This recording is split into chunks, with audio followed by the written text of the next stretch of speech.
Everyone, we're back. And again, it's me and Matthew here, just rocking it at the broadcast booth at the USCCA Expo in Kentucky, Louisville, 2018. So we're pretty excited.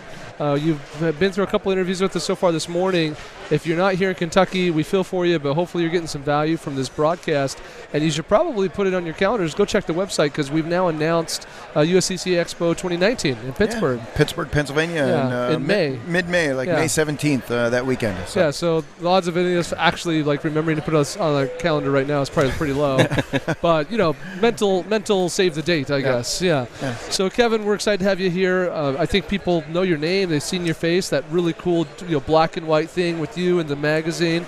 So I'm glad people get to see that you're also kind of a warm individual and a good dude. Friendly, sensitive, caring, new age man. So let's not get carried away, right?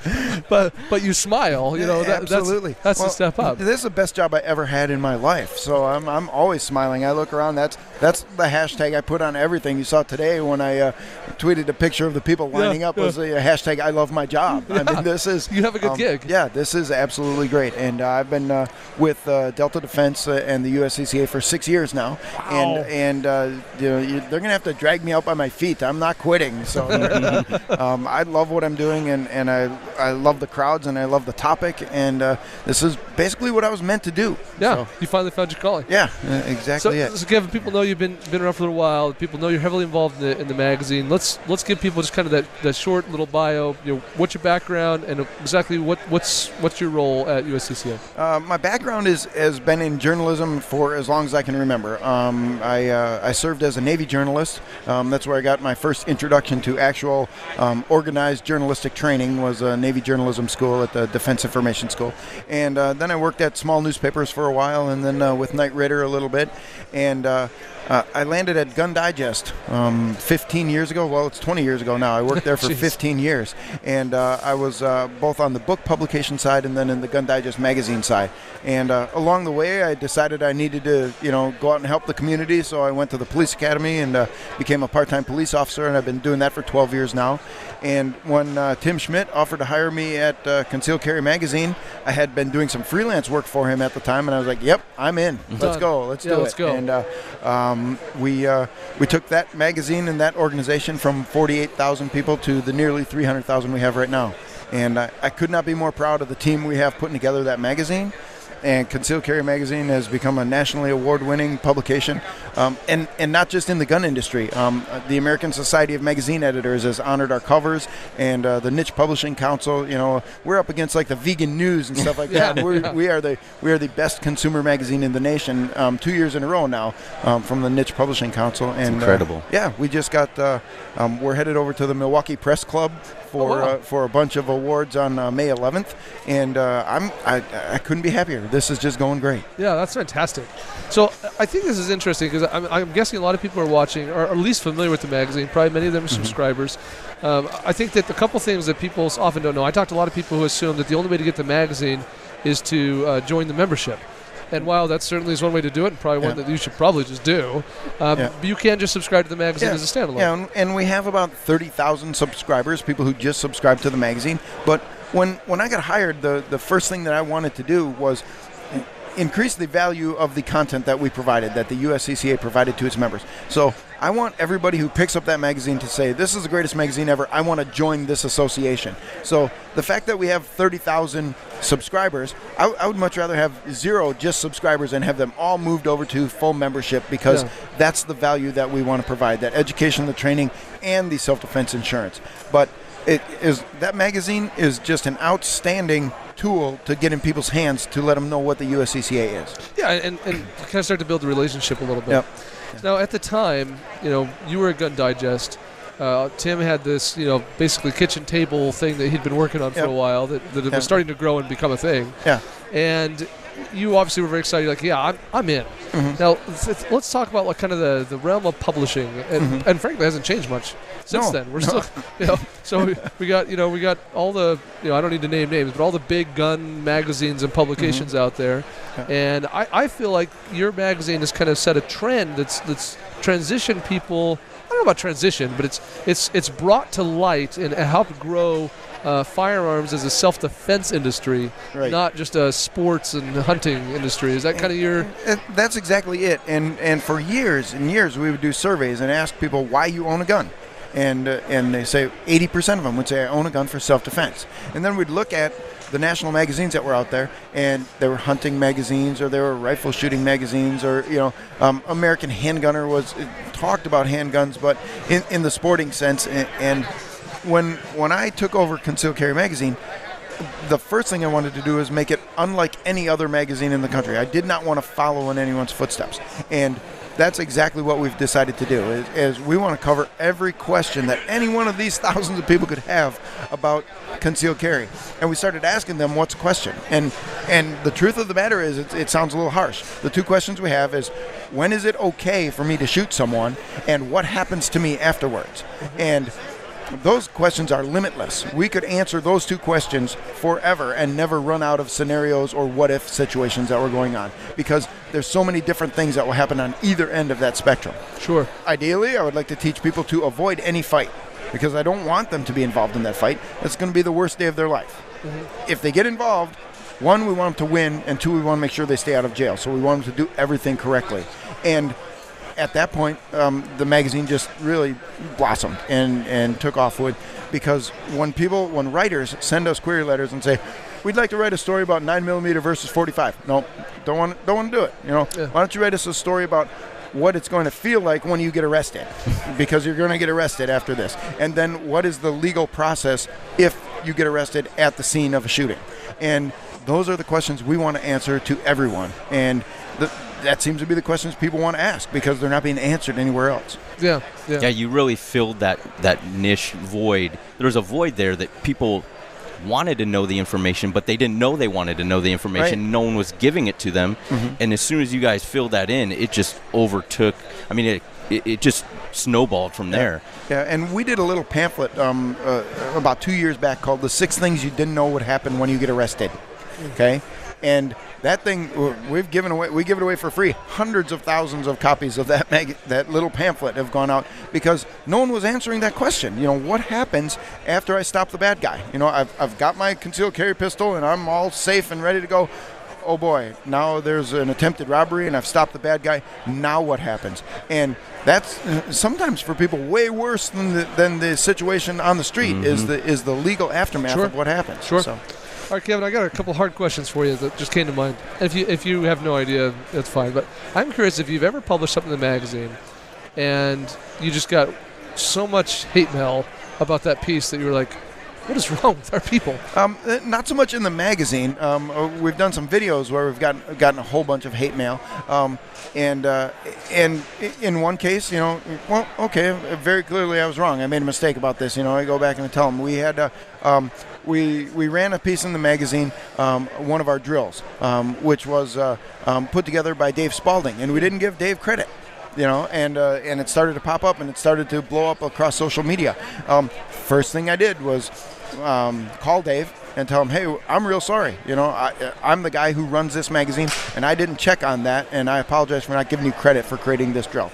And second thing I did was write a column and admit, yep, this is what we did wrong. This is how we're going to fix it and how we're going to do that. On the flip side of that, I reload my revolver different than everybody else in the world reloads their revolver. And it got insane. I mean, you would think that I was on trial for war crimes or something like that. The standard Masada method of reloading your revolver is to open the revolver and then reach with your right hand to grab a speed loader and insert it. And I do that just the opposite, because I typically carry an auto-loading pistol. So I open my revolver, knock out all the cartridges, and then reach with my left hand so I don't change my firing grip on the revolver, drop it down, and put that speed loader in there and drop it, and away we go. Close the cylinder, and I'm out. And you would have thought that I had just, I couldn't believe it. Yeah, something like that. I got something like 1,000 comments about how terrible it was that I was reloading a revolver the wrong way. And my end result, the end result of this was a great discussion, because what did we want to happen? We wanted more bullets in the revolver. What was the end result? There are now more bullets in the revolver, so we're ready to go. So, and that's part of the discussion of self-defense, is it's personal defense. How you do it is fine with me. Yeah. There are some ways that are just, plain wrong, looking down the muzzle. We don't want to do that. You can't say that's self-defense. But other than that, if you can accomplish your goal quickly and safely, then accomplish your goal quickly and safely. And I'm so glad you brought that up. I'm sorry, Matthew. I was going to say, and I appreciate that, the way that you guys present it, because it's not in a dogmatic sense of the, there's a lot of publications that are very dogmatic, like you must do this, you must do that. And like you said, personal defense, everybody here has different, hand strength, length of their hands, stature. Everything is different in every single person out here, so they can't all do exactly the same thing, and you're presenting it in a way that, hey, if this doesn't work for you, this is a way that you can do it, and this is acceptable. Yeah. The end result is we want to stay alive. Yeah. Okay. Yep. The end result is I wanted to get more bullets in that revolver. This is the best way that I've found for me to do it. And it works, and it works for me. What works for me doesn't work for everybody else, and what works for everybody else might not work for me or you or anyone like that. It's interesting. I mean, there's two. Like, really, I'm so glad I asked the question, because there's two really important lessons that are important for everybody who's watching. Yeah. For me, one is just this thing of humility and vulnerability. This is an industry filled with A personality type males, right, who we all hate admitting we're wrong, and heaven forbid anyone say we did something off. And if you don't do it my way, you're stupid. Right. And, and so it takes a lot to just say, okay, like. And I've had to do this in our business. I've had situations where I've been like, okay, I was wrong. I'm sorry. Yeah. I've learned something that thanks a lot.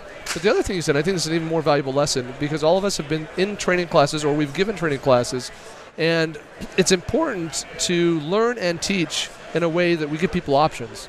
Okay, you're trying to shoot around this cover, this barricade. There's a hole right here.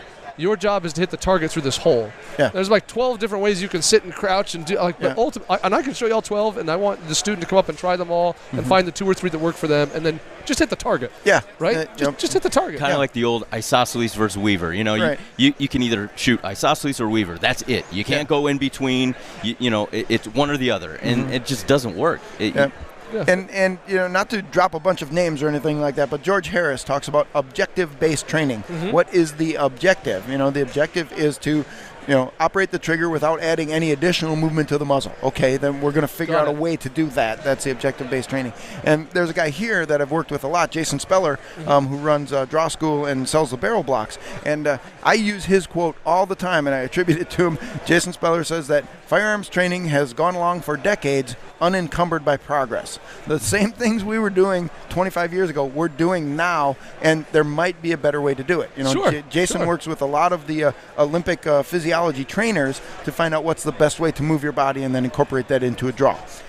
Wonderful, Yeah. And there will be people who will argue with him, and he's like, well, this is what the doctor showed me how my arm actually moves. I'm going to incorporate that into the draw. So those are the sorts of things that I want people to at least try, at least be open-minded enough to try. Yeah, and we're going to have Jason on, I think later today or tomorrow, I can't remember, but Jason will be on here sooner than later.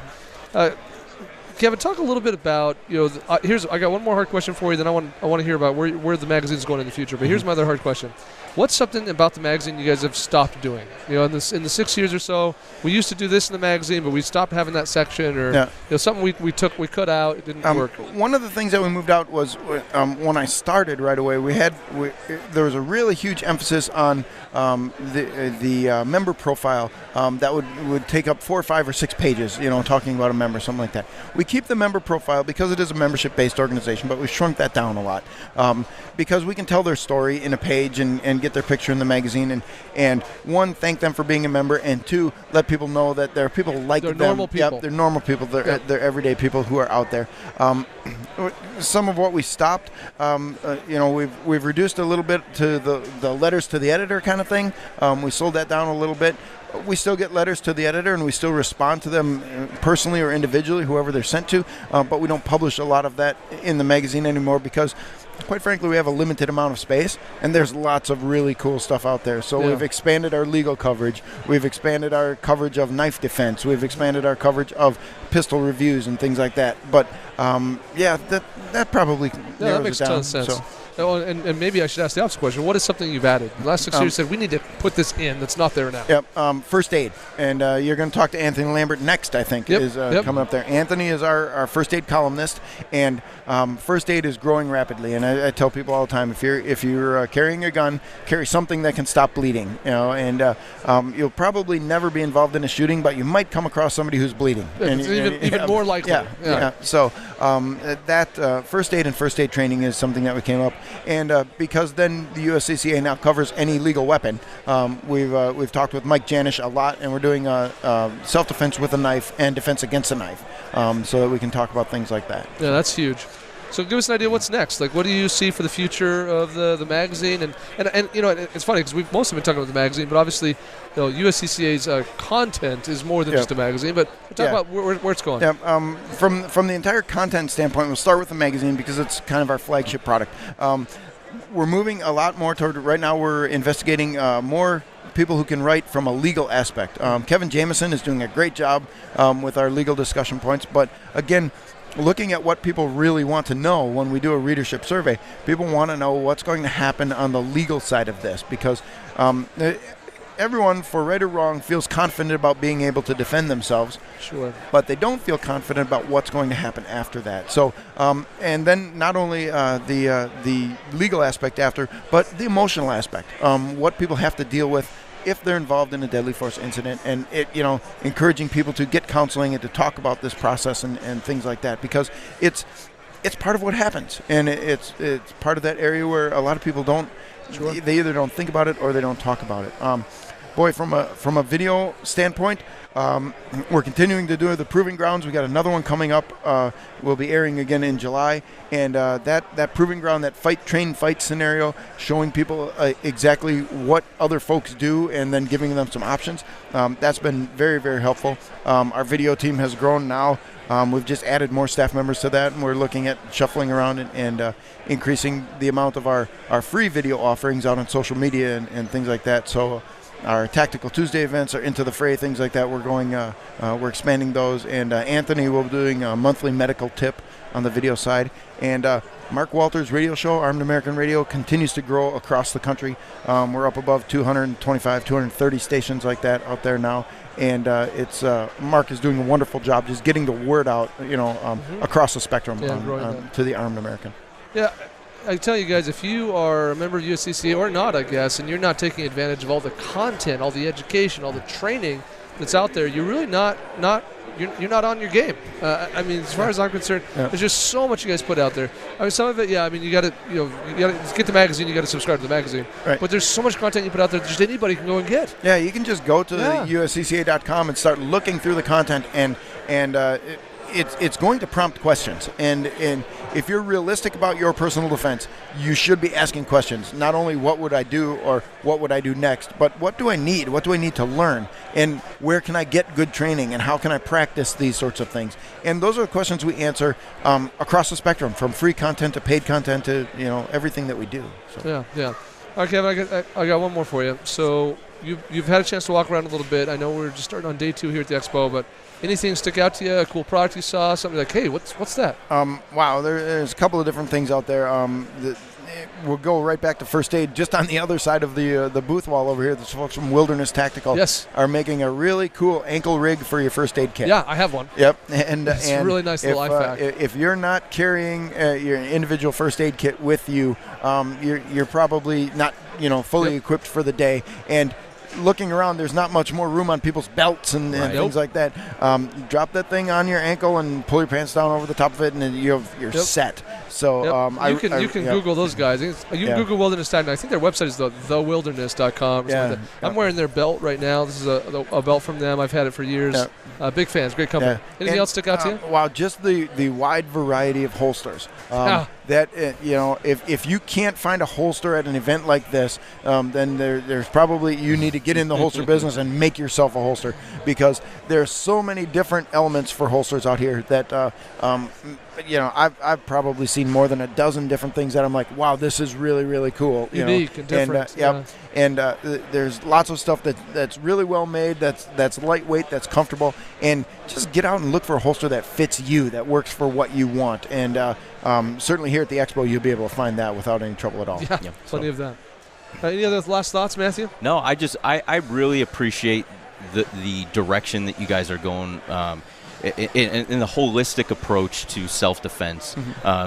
We sometimes get focused on the firearm aspect, but you guys are bringing in legal weapons. So you're bringing in the knife part. You're bringing in the medical part, and that's a section that truthfully people I don't think has caught up to the concealed carry motion or movement, and I think that is going to build as well, and you guys are ahead of the curve on that. Well, I want the whole world to understand that personal defense and self-defense is a thinking person's game. You need to plan this out. You need to know before, during, and after all of these events what you're going to do, what you might want to do, routes of escape, anything like that. You need to think about this. You're not going to just rise to the occasion. You're going to sink to your lowest level of training when something bad happens. When the stress gets really high, you're not going to learn any new skills in the middle of a gunfight. So you need to think about that beforehand. Yep. Yeah, that's so valid. Great point. And I'm glad you brought it up because it's true. It's like one more mold you guys are on a mission to go break. Yeah. Is this little kind of confined space where people's minds are right now. Well, there you have it. We're here at the USCCA Expo in Louisville, Kentucky. Thank you again for joining us for this one.